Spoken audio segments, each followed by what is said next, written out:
원교회가 몇 주 동안 하나님의 말씀의 재발견이라는 우리 그 시리즈의 말씀을 듣고 있습니다. 오늘은 시편 119편을 가지고 여러분과 함께 말씀 나누겠습니다. 우리 시편 119편은 시편에서도 가장 긴 시편이고 또 성경에서도 절수가 가장 많은 그러한 장입니다. 특별히 이 히브리 원문으로 보면 이 각 연마다 시작의 알파벳 히브리 알파벳 순으로 적혀 있는 운율시인데 내용은 더 아름답습니다. 바로 하나님의 법, 하나님의 말씀, 하나님의 율례의 아름다움을 이야기하고 또 그 말씀의 중요성과 필요성을 우리에게 알려주기 때문입니다. 그래서 오늘 33절에서 우리 40절 말씀을 근거로 저와 여러분 또 우리의 교회를 향한 하나님의 음성을 듣는 시간이 되기를 축원합니다. 우리 설교 요약 함께 보시면서 말씀 들으시기 원합니다. 우리가 성경을 읽는데 어떻게 우리 성경을 읽을 것인가? 오늘 시편 기자가 33절에 기도하고 있습니다. 여호와여 주의 율례의 도를 내게 가르치소서. 여러분, 우리가 말씀을 읽으면서 하나님 앞에 이렇게 시작해야 합니다. 하나님의 말씀을 우리에게 가르쳐 주십시오. 그것은 하나님의 말씀이 세상의 책들과는 달리 영감으로 지어진 책이기 때문입니다. 베드로후서 1장 20절과 21절에 먼저 알 것은 경의 모든 예언은 사사로이 풀 것이 아니니 예언은 언제든지 사람의 뜻으로 낸 것이 아니요 오직 성령의 감동하심을 입은 사람들이 하나님께 받아 말한 것입니다. 여러분, 책을 쓴 저자가 출판회를 열어서 그것을 출판회를 하면서 자기가 쓴 책에 대해서 설명하고 그것에 대해서 독자와 대화하는 것처럼 우리가 진리의 성령님께서 말씀의 저자이신 우리 하나님께 묻고 그분이 우리에게 직접 가르치실 수 있는 그런 기회를 하나님 앞에 드려야 합니다. 우리가 사사로이 풀지 않고 사람을 감동시켜서 하나님의 말씀을 적게 한 하나님께서 주체적으로 우리에게 말씀을 알려주시도록 우리 하나님 앞에 기도해야 하는 것이죠. 그러면 하나님께서 약속대로 우리에게 가르쳐 주시고 진리 가운데로 인도하실 것입니다. 그렇다면 우리가 하나님께 주님의 도를 가르쳐 달라고 기도하는 근본적인 이유는 무엇일까? 너무 뻔한 답이겠지만 우리 27절에 보시면 시편 기자가 이렇게 이야기합니다. 나로 주의 법도의 길을 깨닫게 하소서. 우리가 깨닫기 위해 가르쳐 달라고 하나님 앞에 기도합니다. 우리 하나님의 법을 이해하고 주님의 말씀이 말하는 바가 무엇인지 바로 파악해야 합니다. 사도행전 8장에 보니까 이디오피아 여왕 간다게 네시가 예배하러 예루살렘에 왔다가 돌아가는 길에 그가 이사야 선지서를 읽고 있었습니다. 하나님께서 빌립 집사에게 시켜서 그에게 가라고 이야기하셨을 때에 빌립이 네시에게 가서 처음 했던 말이 내가 읽는 것을 깨닫느냐였습니다. 내가 읽는 것을 깨닫느냐. 여러분, 읽는 성경을 이해하십니까? 여러분, 성경 읽으면서 깨닫지 못하고 우리가 읽고 들을 수 있습니다. 그러나 깨닫지 못하면 우리에게 아무 유익이 없습니다. 그래서 우리가 가르쳐 달라고 하나님 앞에 기도하는 것이고 깨달아야 말씀이 원래 의도한 목적을 성취할 수 있습니다. 그렇다면 우리가 말씀을 읽는 근본적인 이유, 목적은 무엇인가? 오늘 본문 33절과 34절에 나와 있는데 우리가 다시 한번 한 목소리로 함께 읽기 원합니다. 같이 읽겠습니다. 시작. 여호와여 주의 율례의 도를 내게 가르치소서. 내가 끝까지 지키리이다. 나로 깨닫게 하소서. 내가 주의 법을 준행하며 전심으로 지키리이다. 아멘. 여러분, 성경은 지식을 전달하거나 지식을 축적하기 위함이 아니라 지키기 위해 읽는 것입니다. 삶에 적용하기 위해 읽어요. 우리가 이것을 이해하고 기억하는 것이 너무 중요합니다. 율법을 가르쳐 달라고 하나님 깨닫게 해달라고 기도하면서 내가 주님의 법을 지키겠습니다라는 말을 2번이나 반복해서 사용하고 있습니다. 그런데 오늘 이 지키겠다라는 말이 여러분 우리 읽었더니 본문에만 나와 있는 것이 아니라 119편 여러 구절에서 반복이 되고 있어요. 성경을 한번 뒤로 한 페이지 넘겨보시면 한번 보시겠습니다. 2절 말씀 보세요. 119편 2절 여호와의 증거를 지키고 전심으로 여호와를 구하는 자가 복이 있도다. 우리 4절에도 주의 법도로 명하사 우리로 근실히 지키게 하셨나이다. 5절 내 길을 굳이 정하사 주의 율례를 지키게 하소서. 8절 내가 주의 율례를 지키오리니 나를 아주 버리지 마옵소서. 예. 여러분 17절에도 22절에도 56절에도 57절에도 계속해서 이 지킨다라는 말이 119편에서 수없이 반복이 되고 있어요. 이런 성경에서 단어나 구절이 반복되는 것은 그 의미를 강조하거나 중요성을 우리에게 전달하기 위함입니다. 우리가 하나님의 말씀을 읽고 듣는 중요한 목적은 말씀을 지키고 따르기 위함입니다. 그러니까 말씀을 더 알아서 나의 지식을 자랑하기 위함도 아니고 나의 경건을 사람들에게 드러나기 위함도 아니고 말씀을 읽어서 하나님께 더 복을 얻고 사람들에게 칭찬 듣기 위함이 아니라 준행하고 순종하기 위함입니다. 실천하고 그대로 따르기 위함이에요. 그렇다면 우리가 어느 정도까지 행하고 따라야 하는가?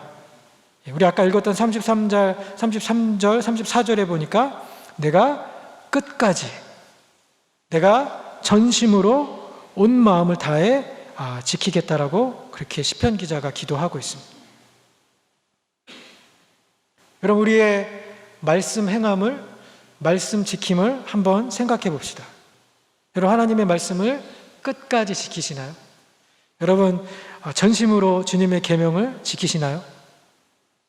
우리가 하다가 중도 하차하거나 포기하신 적 없으신가요? 또 어떤 분들은 계명이 너무 어렵다고 시도조차 하지 않는 분들도 계실 줄 압니다. 그런데 하나님은 우리가 하나님의 말씀을, 주님의 계명을 끝까지 그리고 전심으로 지키기를 원하세요. 여러분, 이 말씀을 들으시면서 마음에 찔리는 부분 없으신가요? 저도 이 구절을 보면서 설교를 준비하면서 마음에 찔림이 있었어요. 순종한다고 하는데 끝까지 하지 못할 때가 있어요. 준행한다라고 하는데 온 마음으로 지키지 못하고 부분적으로, 때로는 우리의 마음이 나뉘어져서 그렇게 할 때가 있습니다. 우리가 헌금을 드리면서도, 지금 오늘 이 시간 예배 드리고 있으면서 예배를 드리면서도 다른 생각을 하거나 예배에 집중하지 않고 그렇게 드릴 수 있어요. 봉사를 할 때도, 남을 사랑할 때도, 다른 사람을 용서하라는 하나님의 말씀에 순종할 때도 우리가 끝까지 온전히 지키는 것이 아니라 부분적으로 그렇게 나누어진 마음으로 할 때가 있다는 것이죠. 그렇다면 우리가 왜 끝까지 전심으로 하지 못할까요? 여러분, 왜 우리가 하나님의 말씀을, 이 말씀이 이야기하는 것처럼 그렇게 지켜내지 못할까요? 우리 한번 다음의 구절을 찾아보기 원하는데요. 신명기 5장 10절 말씀 한번 같이 보도록 하겠습니다. 신명기 5장 10절.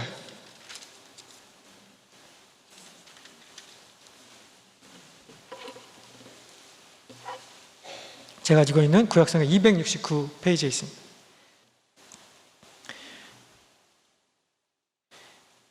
우리 다 찾으셨으면 같이 한 목소리로 한번 읽겠습니다. 시작. 나를 사랑하고 내 계명을 지키는 자에게는 천대까지 은혜를 베푸느니라. 아멘. 사랑하고 계명을 지키는 자에게 천대까지 은혜를 베푸시겠다. 예, 다니엘서 9장 4절에 이런 구절이 적혀 있습니다. 여러분 안 찾으셔도 됩니다. 예, 다니엘이 하나님 앞에 기도하면서 주를 사랑하고 주의 계명을 지키는 자를 위하여 언약을 지키시고 그에게 인자를 베푸시는 자시요. 여기도 하나님의 사랑과 계명을 지키는 자에게 인자를 베푸신 하나님이다라고 고백하고 있습니다. 계명과 사랑이 같이 적혀 있어요. 여러분, 주님을 사랑하면서 계명도 지킵니다. 왜 우리가 말씀을 전심으로 그리고 끝까지 지키지 못하는가? 우리가 사랑하는 마음이 부족해서 그래요. 사랑이 결여돼서 그렇습니다. 여러분, 우리 아이들을 사랑하는데 아이들이 투정 부리고 때로 아이들이 우리의 속을 썩이고 때로는 우리의 마음에 들지 않는 행동을 하여도 사랑하기 때문에 우리가 아이들이 끝까지 그리고 무조건적으로 아이들을 섬기고 돌보는 것처럼 우리가 사랑하는 마음이 있으면 끝까지 그리고 온전히 주님의 말씀을 지킬 수 있습니다. 예수님께서 또 요한복음 14장 21절 말씀에 나의 계명을 가지고 지키는 자라야 나를 사랑하는 자니라 그렇게 말씀하셨습니다. 말씀을 읽고 지키는 것은 우리가 어떠한 의무감이나 아니면 말씀을 지켜서 거기에서 얻는 대가를 바라기 때문이 아니라, 자랑하기 위함이 아니라 사랑하기 때문에 지키는 것입니다. 그것이 가장 성경적인 지킴의 이유입니다. 사랑하기 때문에 하는 것이고, 사랑하기 때문에 순종하고 복종하는 것입니다. 그렇지 않으면 우리의 순종이 본질을 잃은 껍데기가 되고, 율법을 지킴이 다른 사람을 정죄하고 판단하는 의의 칼날이 됩니다. 바리새인들이 그랬던 것처럼. 바리새인들의 그 율법의 지킴, 그들의 금식 생활, 11조, 또 헌금 생활, 기도 생활, 성경을 읽는 것, 이러한 모든 것들이, 경건의 생활들이 다른 사람들의 모범이 되고 그들의 열심을 쫓아갈 사람들이 없었지만, 그들의 경건에는 사랑이 결여되어 있었습니다. 하나님을 향한 사랑, 하나님의 은혜에 감사하는 그 사랑이 없으니까 율법의 지킴이 자기의 의가 되고, 그래서 그것으로 다른 사람을 정죄하고 비난하고, 그래서 예수님께 회칠한 무덤과 같은 사람들이라고 책망을 받는 그런 어리석은 사람들이 되었습니다. 여러분, 다시 한번 강조해서 말씀드립니다. 우리가 말씀을 읽는 중요한 목적은 듣고 행하기 위함입니다. 끝까지, 그리고 전심으로 지키기 위함이에요. 그렇지만 지킨 만큼 중요한 것 또한 바른 마음과 바른 동기를 가지고 지키는 것이 중요합니다. 예수님을 사랑하기 때문에, 주님이 너무나 좋기 때문에 하나님의 말씀을 읽고 지키는 저와 여러분이 되기를 주님의 이름으로 축원합니다. 여러분, 말씀이 주는 유익들이 그러면 어떠한 것들이 있을까?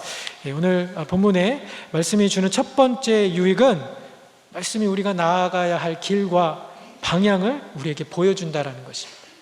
35절 말씀입니다. 35절 우리 같이, 우리 처음 9절만 한번 같이 읽도록 하겠습니다. 시작. 나로 주의 계명의 첩경으로 행케 하소서. 아멘. 우리 지금 어디로 행케 하소서라는 말은 어디로 향하게 해달라고 그렇게 기도하는 거예요. 이 단어에 해당하는 영어 그 구절이, 영어 단어가 direct이라는 단어입니다. direct. 디렉터가 어떤 단체나 그룹에 나아갈 방향을 결정하듯이 우리를 어디로 향하게 해달라고 이야기하는 거예요. 여기 또 첩경이라는 말도 지름길이라는 그런 뜻이지만, 여기에 첩경은 숏컷이 아니라 방향을 결정해주는 경로, 방향을 결정해주는 길입니다. 주의 계명의 길, 바른 길, 좌로나 우로나 치우치지 않는 곧은 길, 주님의 말씀이 보여주고 가리키는 길로 하나님 나를 디렉트 해주십시오. 하나님 나를 지휘해 주십시오. 내가 그 길로 향하여 달려갈 수 있도록 하나님 나를 인도해 주십시오라고 그렇게 기도하는 것입니다. 여러분, 하나님의 말씀이 우리에게 길을 보여주고 인도해 줍니다. 우리가 나아가야 할 방향과 우리가 가야 할 곳을 알려줍니다. 길을 잃어버린 사람들에게, 또 산에서 조난을 당한 사람들에게, 바닷가에서 표류하는 배에게 길과 방향은 그 사람의 삶과 죽음을 결정하는 중요한 문제입니다. 기후변화가 많은 산에서 온도가 많이 떨어지고 춥고 배고픈데 조난받은 사람이 산에서 아래로 내려오지 않고 베이스로 내려오지 않고 더 먼 방향으로 나아간다고 생각해 보십시오. 폭풍을 맞아서 난파를 당한 배가 육지로 나아가지 않고 더 깊은 바다로 나아간다고 생각해 보십시오. 그 배와 그 사람은 죽은 목숨이나 마찬가지입니다. 여러분, 길이 어디로 가느냐가 우리의 삶과 죽음의 문제를 결정합니다. 어떤 길로 가느냐, 누구를 만나느냐가 천국과 지옥을 결정합니다. 저와 여러분의 삶 이전에는 모두 다 길을 잃은 사람들이었습니다. 우리 삶의 풍랑 가운데 방향을 잃고 우리가 어디로 나아가야 할지 모르는 인생들이었습니다. 그런데 바닷가에서 표류하는 배에게 이제 등대의 빛이 비추어서 육지로, 그리고 항구로 나아오도록 인도해 주었듯이, 하나님의 말씀이 우리에게 빛을 비추어 주어서 우리가 하나님 앞에 나아갈 수 있도록, 생명으로 나아갈 수 있도록 도와주었다는 것이죠. 이런 말씀이 우리에게 나아가야 할 삶의 방향을 제시합니다. 세상의 수많은 책들과 달리 성경만이 우리의 인생이 어디에서 왔다가 어디로 가는지 이야기하고 있습니다. 우리가 하나님 앞에 먼지와 같은 인생임을, 티끌로 와서 티끌로 돌아가리라, 너희의 인생이 안개와 같은 인생임을, 우리의 인생이 하나님 앞에 유한하고 잠깐 있다가 떠나가는 방문객임을, 우리의 인생이 하나님 앞에 여행객임을 성경이 우리에게 이야기해 줍니다. 그래서 그 짧은 우리의 인생이 어디를 지향해야 하는지, 우리가 누구와 관계를 맺으며 살아야 하는지, 그 관계에 따라서 우리의 종착지가 어디가 되는지 성경이 우리에게 말해주고 있습니다. 그래서 우리의 진정한 삶의 변화는 이런 방향을 바꾸는 데서부터 시작합니다. 누구와 관계를 맺는 데부터 시작합니다. 예수님과 관계를 맺으면서 또 우리의 삶의 방향이 바뀌면서 그 이전에 불의하고 부정한 삶에서 이제는 거룩한 삶으로, 예전에는 나 중심의 삶에서 이제는 하나님 중심의 삶으로, 그리고 죄인의 삶에서 의인의 삶으로, 그리고 이전에는 눈먼 자의 삶에서 이제는 눈을 뜬 그런 사람으로 말씀이 그런 방향 전환을 일으키는 시작이 되고 원동력이 된다는 것이죠. 작년 이맘때 저희 교회에 오셔서 가정교회에 대한 우리 집회를 하셨던 우리 송병주 목사님이 쓰신 책에 이런 이야기가 있습니다. 월요일 쉬는 목사님 쉬시는 날에 교회 사무실에 나가서 일하고 있는데 갑자기 어떤 건장한 청년이, 키가 한 190 정도 되는 청년이 교회 사무실 문을 열고 들어왔습니다. 처음에 목사님이 너무 이렇게 우락부락하게 생겨서 이 사람이 불량배가 아닌가, 이렇게 감옥에서 나온 재소자가 아닌가 이런 생각을 했는데, 이분이 와서 이제 하는 이야기가 신앙 상담을 하고 싶다고, 목사님 제가 장님이 되어가고 있습니다라고 이야기하는 거예요. 그래서 목사님 그 얘기를 들으면서 이 사람이 나한테 이제 수술비를 달라고 그러려나 보다, 이런 생각을 하고 있는데 청년이 자기 이야기를 쏟아놓습니다. 대학을 졸업하고 건축사무소에서 일을 하는데 눈이 자꾸 나빠지는 거예요. 그래서 설계를 많이 해서 눈이 나빠지는가 보다. 그래서 안경을 이렇게 사서 썼는데 시력이 더 급격히 나빠져서 이제 병원에 갔더니 의사의 말이 너무 늦어서 손을 쓸 수 없다라는 거예요. 그래서 시력을 완전히 잃게 될 것이니까 마음의 준비를 하라고. 청년이 이 말을 듣고 너무나 충격이 되어서 자살할 생각도 해보았는데, 어머니 혼자만 살아 계시는데 그 어머님이 너무 불쌍해서 내가 조금만 더 살자, 죽는 것을 하루만 더 연기하자는 그런 마음으로 살고 있다라는 거예요. 그러면서 아침에 이렇게 눈을 뜨면 이렇게 눈 뜨기 전에 눈이 보이지 않을까 조바심을 내면서 눈을 뜨다가 그래도 흐릿하게 무엇인가 보이면 감사하는 마음으로 살고, 그리고 하루가 마감되면서 자기 전에 어머니 얼굴을 유심히 쳐다본다는 거예요. 어쩌면 내일 아침에 일어나서 눈을 뜨지 못하지는 않을까라는 걱정 때문에. 그러면서 목사님 제가 어떻게 해야 합니까? 예수님은 눈먼 자도 고쳐주었다는데 하실 수 있으면 저를 좀 고쳐주십시오. 그렇게 울면서 이 청년이 이야기를 하더랍니다. 목사님이 이 형제를 위로하면서 현실을 부정하는 것이 극복하는 것이 아니다. 우리 현실을 끌어안자.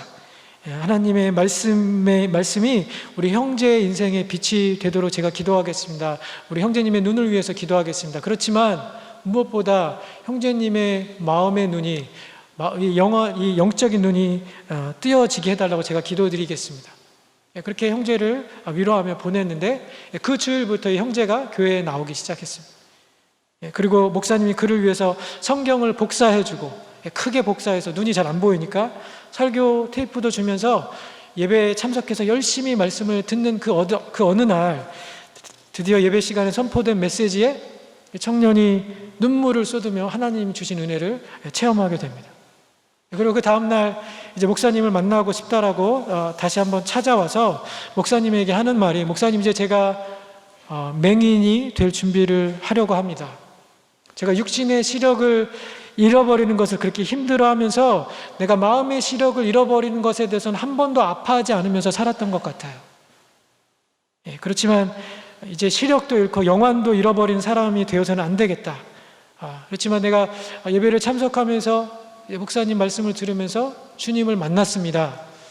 내가 그리 아니하실지라도 이제 찬양하며 살겠다라고 그렇게 청년이 고백하는 겁니다. 목사님께서 이제 이 청년과 헤어지면서 마지막으로 사형리를 읽어주는데, 첫 번째 원리를 읽어주면서 목사님이 목이 메어서 첫 번째 원리를 읽어줄 수가 없었대요. 하나님은 당신을 사랑하시며 당신을 위한 놀라운 계획을 가지고 계십니다. 이제 맹인이 되어서 멀쩡하던 눈을 잃고 그렇게 이제 살아가야 되는데, 어떻게 하나님이 그를 사랑하고 그를 위한 놀라운 계획을 가지고 계신다라는 것을 이 청년이 믿고 동의할 수 있을까? 목사님이 읽으면서 주저주저 하면서 목이 메어서 읽지 못하는데, 청년이 그것을 따라하고 아멘으로 그렇게 화답했습니다.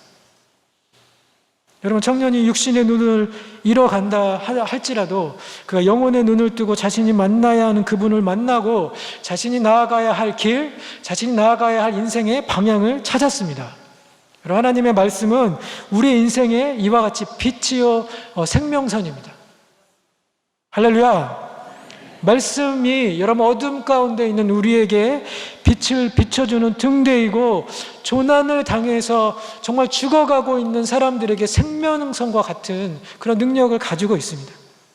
육신의 시력을 잃어가고 있었던 이 청년에게조차 하나님께서 영적인 눈을 뜨게 하셔서 그가 나아가야 할 삶의 방향을 보여주셨던 것처럼, 말씀을 읽는 여러분들에게 하나님께서 하나님의 계명의 길로, 생명의 길로 나아가게 하는 그런 은혜가 저와 여러분에게 넘치기를 주님의 이름으로 축원합니다. 두 번째, 하나님의 말씀은 우리의 영혼을 소생시키는 힘이 있습니다. 오늘 본문 37절 말씀 우리 한번 같이 읽도록 하겠습니다. 시작. 내 눈을 돌이켜 허탄한 것을 보지 말게 하시고 주님의 도에 나를 소성케 하소서. 여기 지금 나를 소성케 해달라고 시편 기자가 기도하고 있습니다. 오늘 읽었던 본문은 아니지만 25절 말씀에도 이런 구절이 적혀 있어요. 내 영혼이 진토에 붙어 싸우니 주님의 말씀대로 나를 소성케 하소서. 여러분, 우리 삶에는 우리의 영혼이 진토에 붙어 있는 것처럼 삶의 바닥을 치게 하는 그러한 일들이 많이 있습니다. 저의 삶에도 있었고 여러분의 삶에도 있었을 줄 압니다. 그리고 이 자리에 예배드리는 어떤 분들에게는 이 바닥을 치는 것 같은 경험들이 진행형일 줄 알아요. 오늘 시편 119편을 시은 저자가 누구이든지 간에 그가 말씀의 중요성과 말씀의 필요성, 말씀의 아름다움을 아는 저자였음에도 불구하고 그도 예외 없이 그의 인생이 진토와 같이 그렇게 바닥을 치는, 인생의 밑바닥을 치는, 사망의 골짜기를 지나는 것 같은 그러한 경험을 한 것입니다. 진흙바닥에 내동댕이 쳐서 진흙으로 범벅된 사람처럼, 그의 자존감이 걸레가 된 것처럼 그렇게 낮아지는 경험을, 나락하는 경험을 그도 한 것입니다. 그런데 그가 절망의 현장 가운데서 하나님 앞에 기도하고 있습니다. 하나님께 부르짖습니다. 하나님, 주님의 말씀대로 나를 소성케 하여 주십시오. God, preserve my life. 하나님, 내 생명을 지켜주십시오. 하나님, 내 생명을 보존하여 주세요. 여러분, 말씀이 죽어가는 영혼을 살리는 힘이 있음을 그가 알았기 때문입니다. 이혼을 했던 한 여인이 있었습니다. 남편에게 속임을 당하고 버려졌다는 그 사실이 여인에게 너무나 충격이 되어서 친정으로 들어와서는 두문불출하고 세상과 인연을 끊고 살았습니다. 사람을 만나지도 않고 아무런 사회활동도 하지 않고 거의 죽은 사람처럼 살았습니다. 그렇게 방에서만 지내는 딸을 보면서 부모님의 마음이 어떠했을까? 그렇게 집에서 지낸 지 수년이 지난 어느 날 딸에게 어머니가 교회에서 하는 성경 공부가 있으니까 같이 나가자고 그렇게 졸랐어요. 딸이 처음에는 극구 반대하면서 안 가겠다고 그렇게 거부했는데 거의 강제로 떠다 밀듯이 수업에 데리고 가서 하나님 말씀을 읽게 하고 하나님 말씀을 같이 공부하게 했어요. 그러자 놀라운 일이 벌어졌습니다. 말씀이 여인의 귀에 들어가기 시작하고 이해되기 시작한 것이요. 하나님의 말씀이 여인의 마음에 쓴 뿌리들을 만지시고 또 상한 감정들을 치유하시고 여인의 낮은 자존감을 회복시키셨습니다. 그러자 이 대인 기피증이 있었던 자매가 자기 자원에서 주일 예배에 참석하게 되고, 그래서 나아가서 성가대에 참석하시게 자원하게 됐습니다. 원래 성악을 했던 자매였는데 하나님을 찬양해 본 적이 없다가 이제 말씀의 그 생명력으로 하나님 찬양하는 자리, 예배하는 자리에까지 서게 된 것이죠. 그녀가 성가대에서 솔리스트로 찬양을 부르던 날, 찬양하던 그 자매도, 말씀을 가르쳤던 목사님도, 찬양을 듣고 보는 부모님도, 이 자매의 스토리를 아는 많은 성도님들이 함께 감격하여서 울었습니다. 자매가 찬양하는 것을 보았던 이 어머님이 이렇게 말씀하셨어요. 하나님 감사합니다. 하나님, 죽었던 내 딸이 살아 돌아왔습니다. 여러분, 하나님의 말씀에 이러한 힘과 능력이 있습니다. 할렐루야.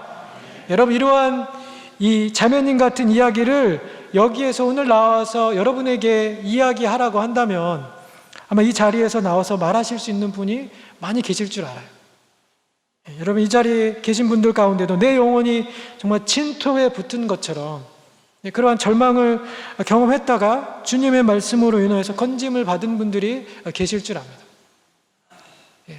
우울증에 걸려서 우울증으로 고생하셨던 분들이, 또 부부관계가 어려워서 부부가 참 사이가 좋지 않았던 분들이, 또 암으로 투병했지만 암을 이겨내고 다시 일어나신 분들이, 알코올이나 도박이나 마약에 중독이 되어서 삶의 모든 것을 다 잃고 마치 쓰나미가 우리에게 찾아온 것처럼 내가 가진 것, 가족들도 친구들도 다 떠나갔던 그런 사람들이 절망의 자리 가운데 있을 때에 하나님의 말씀이 그들에게 빛을 비춰주고 나아갈 방향을 고쳐주어서 상한 영혼들을 고치시고 회복하여서 예배의 자리에 나오게 하는 그런 기적들이 여러분, 우리 공동체 가운데도 일어나고 있습니다. 지난주 화요일 날 성경학교 종강 예배 때에 한 성도님이 간증을 하셨습니다. 이분이 모태신앙으로 이렇게 잘하셨던 분이신데 자기가 말씀을 읽고 공부하는 것에 아주 조금 투자를 했는데 하나님께서 본인 가정에 너무나 많은 축복과 은혜를 주셨다라고 그렇게 고백하셨어요. 내가 이전에는 땅의 것들만을 위하여서 살았는데 이제는 영원한 가치가 있는 것들을 사모하면서 살 수 있게 됐다.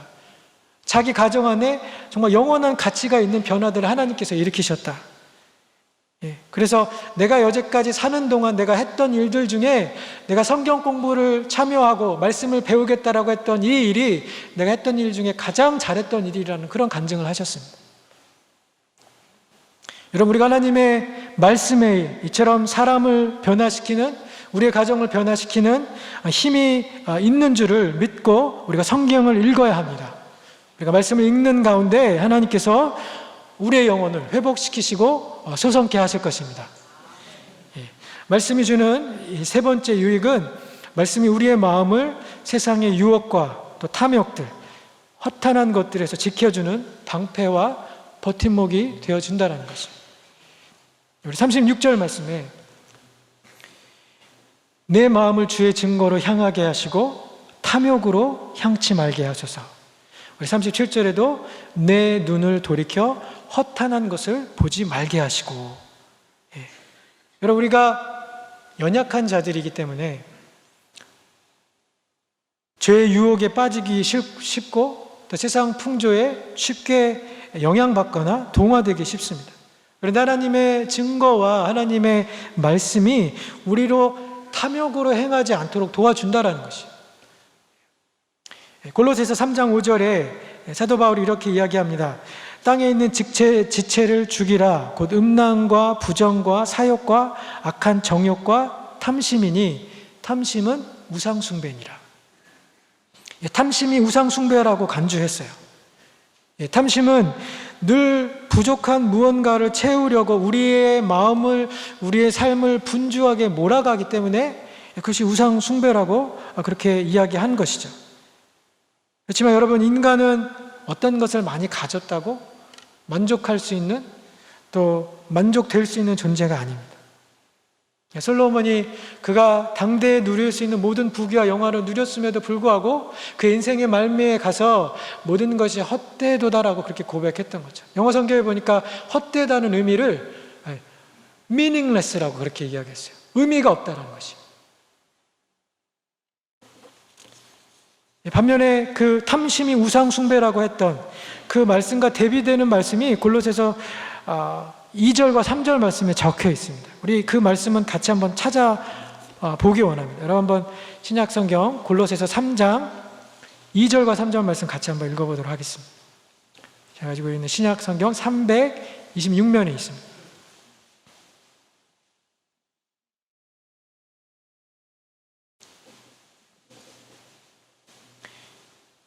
골로새 3장 2절로 3절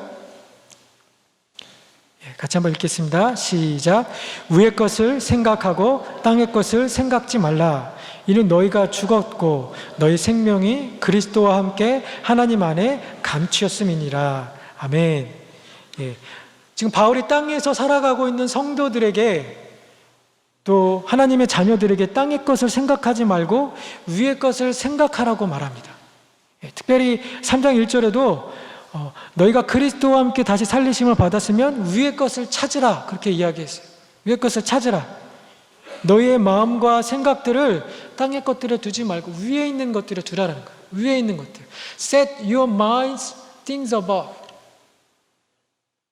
이 땅 위에 있는 것들, 잠시 지나가는 것들, 없어질 것들에 우리에게 생명과 영광을 주지 못할 것들에 마음을 두지 말고 위에 있는 것들, 하나님의 나라, 우리 하나님께서 주실 구원, 하나님께서 우리에게 주실 상급과 그 나라의 영광을 보면서 그것들에 마음을 두면서 살라는 것입니다.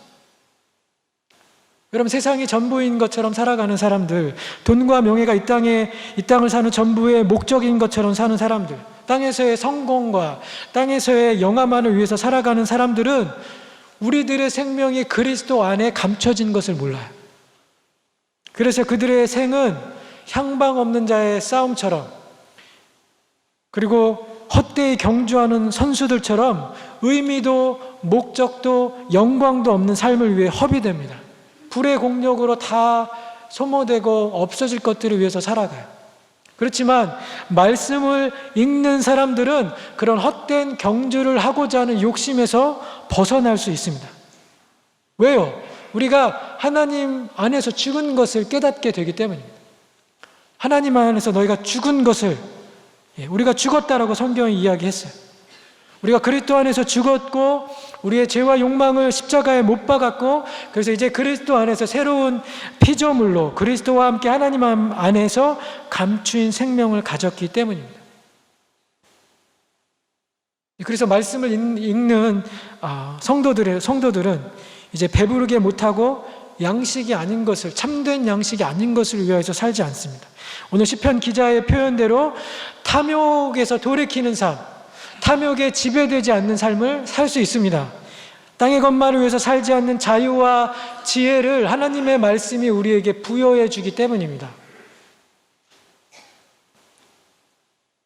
계속해서 37절에 보니까 하나님의 도의 나라를 소성케 해달라면서 내 눈을 돌이켜서 허탄한 것을 보지 말게 해달라고 기도합니다. 여기 허탄한 것은 가치가 없는 것들이에요.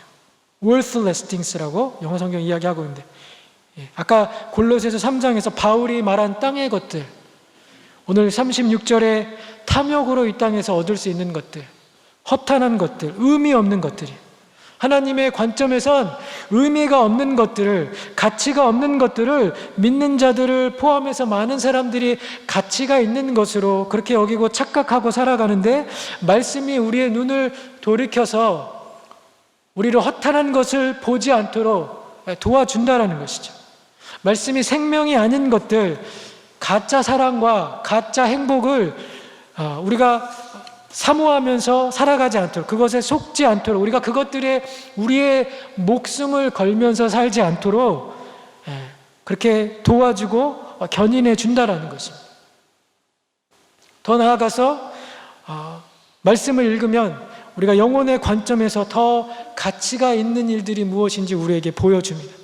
그래서 디모데후서 3장 17절의 말씀처럼 하나님의 사람으로 온전케 하며 모든 선한 일을 행하기에 조금도 부족하지 않도록 우리를 준비시켜 준다라고 했어요.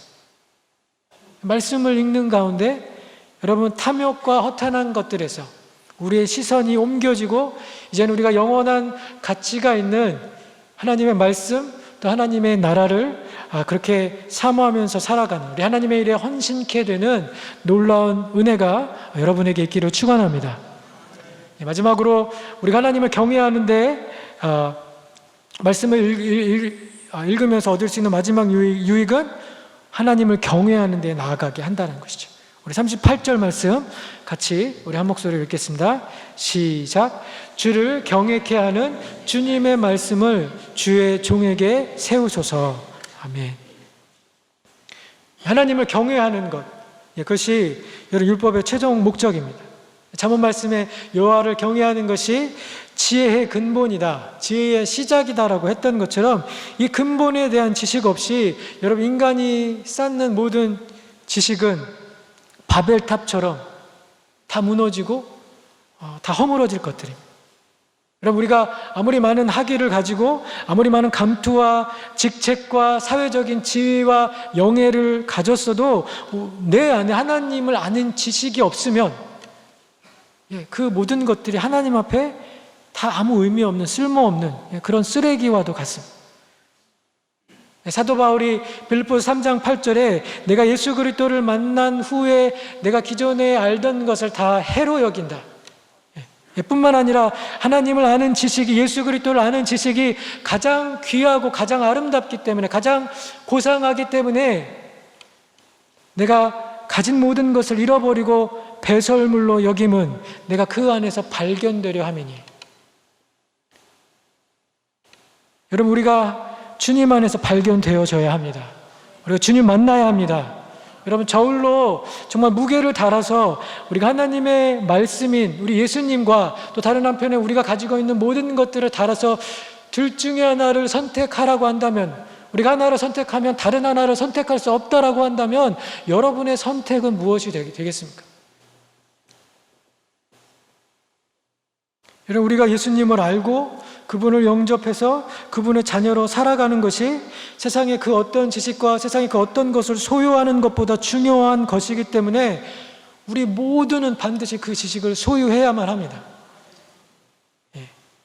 여러분 돈을 많이 버는 것이 하나님의 축복이라고 말하고 간증하는 그런 시대에, 이 시대에 금과 은보다 더 소중한 것이 있음을 말씀을 읽는 가운데 여러분들이 찾으시기를 예수님의 이름으로 축원합니다.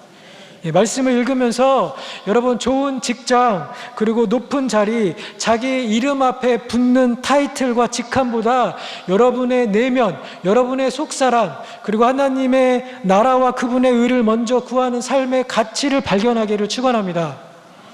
경력을 위해서, 내가 성공을 위해서 많은 희생을 불사하는 많은 전문인들이 자신의 삶을 위해서 목숨을 버리신 그 주님을 발견하기 원합니다. 자녀들에게 인생의 모든 것을 걸고 우리 자녀들 뒷바라지에 노심초사하는 엄마들이 그들을 기다리는 하나님이 계시다는 것을 발견하기 원합니다. 무엇보다 우리 자녀들이 여러분 말씀 속에서 그들의 창조주가 살아계시고 그들의 창조주가 그들을 만나기 원하신다는 그 사실들을 깨닫는 역사가 있기를 축원합니다. 여러분 성경은 하나님이 우리가 그분을 이해할 수 있도록 자기를 계시한 책입니다. 그래서 우리가 하나님의 말씀을 읽으면 하나님을 알아가게 되고 하나님을 경외하게 됩니다. 세상의 지식은, 여러분 책을 읽으면 우리의 지식이 많아져서 지식은 우리를 교만하게 하지만 하나님의 말씀은 우리를 오히려 겸손케 만듭니다. 내가 누군지, 하나님이 누구신지 발견케 하기 때문에 여러분 말씀을 읽다 보면 우리가 경외함 가운데 나아가게 되는 것이죠. 그렇다면 결론적으로 이런 말씀의 유익들을 시편 기자가 우리에게 말한 이유는 무엇일까요? 말씀이 그만큼 중요하니까, 우리로 하나님을 경외하도록 우리를 세워가기 때문에 우리가 하나님의 말씀을 읽어야 한다는 거예요. 우리가 하나님의 말씀을 사모해야 한다는 것입니다. 우리가 하나님의 말씀을 가까이 하라는 것입니다. 너무 바빠서 기도합니다라는 책을 쓰신 빌 하이벨 목사님이 대형교회 목사님이어서 너무 바빠서 기도할 수 없는 이유가 많았지만 바쁘기 때문에 내가 오히려 더 시간을 내서 기도합니다라고 본인의 책에 그렇게 쓰셨어요. 여러분 우리가 바쁘면 바쁠수록 더 시간을 내어서 습관을 들여서 말씀을 읽고 기도해야 합니다. 말씀 읽고 기도하는 시간이 그냥 자연히 생기는 것이 아니에요. 우리가 영적 양식을 얻기 위한 시간을 의도적으로 만드셔야 합니다. 나는 성경 읽을 시간이 없습니다, 기도할 시간이 없습니다라고 말하시는 분들은 여러분 성경 읽을 시간 또 기도하는 시간을 마련하기 위해서 여러분 좋아하시는 것, 여러분 하시는 것들을 줄여야 돼요. 어떤 분들은 성경을 읽기 위해 잠자는 시간을 줄여야 할지도 몰라요. 어떤 분들은 인터넷 하는 시간, SNS 하는 시간, 또 여가 활동을 하는 시간, 영화 보는 시간, 친구와 만나서 잡담하는 시간, 또 때로는 운동을 하는 시간, 심지어는 밥을 먹는 시간까지도 우리가 줄여야 할지도 모릅니다. 우리가 바쁜 일상에서 무언가를 포기하지 않으면 말씀 읽고 기도하는 시간이 생기지 않습니다.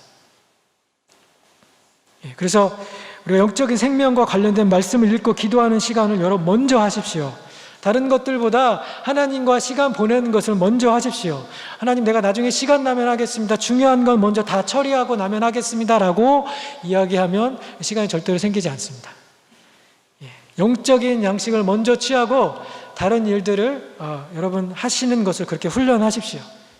그러는 가운데 여러분, 주님의 말씀이 내게 꿀송이보다 더 답니다.